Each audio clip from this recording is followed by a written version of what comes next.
नया दिन, नया सफ़र, नई जगह। मेरे क और मेरे की हसीन वादियों को अलविदा करते हुए रोड्स और भी शांत होती जा रही हैं।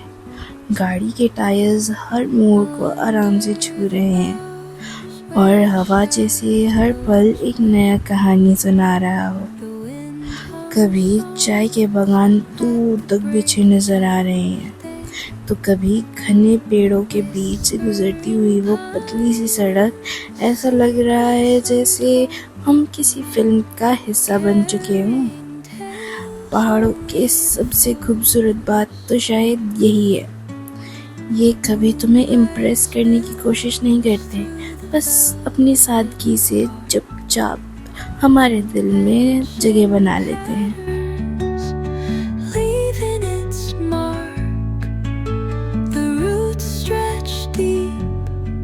ये है गोपालधारा टी इस्टेट, दार्जिलिंग के सबसे ऊंचे टी इस्टेट में से एक। समुद्र तल से लगभग 7000 फीट की ऊंचाई पर बसा ये बागान अपनी प्रीमियम दार्जिलिंग टी और बादलों से घिरे ब्रेथ टेकिंग व्यूज के लिए मशहूर है। बादलों के बीच बसा गोपालधारा टी इस्टेट, जहां हर चाय की पत्ती हिमालय की ठंडी हवा और दार्जिलिंग की खूबसूरती की कहानी सुनाती है।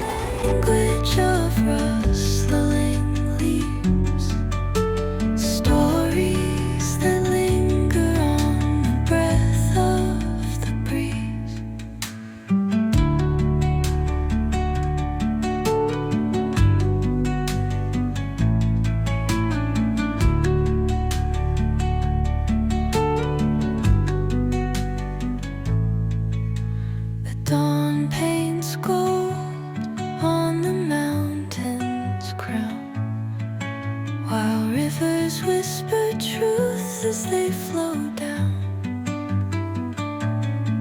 And their songs entwine with the trees that stand, knotted in time by nature's hand.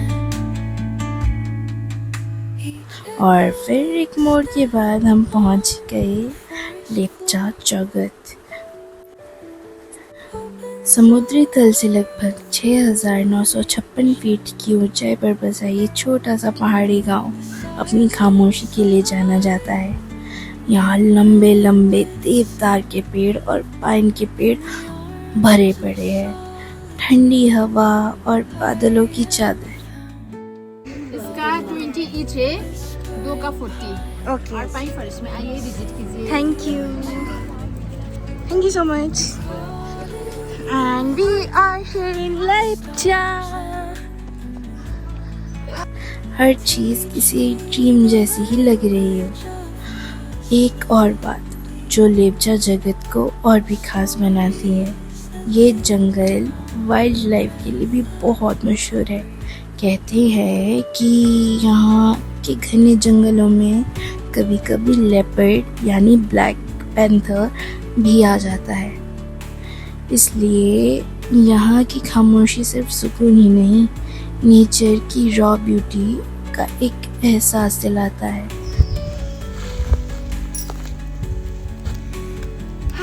Somewhere between Robert Frost's poem. The woods are lovely, deep and dark, but I have promises to keep. And I have miles to go before I sleep. And I have miles to go before I sleep.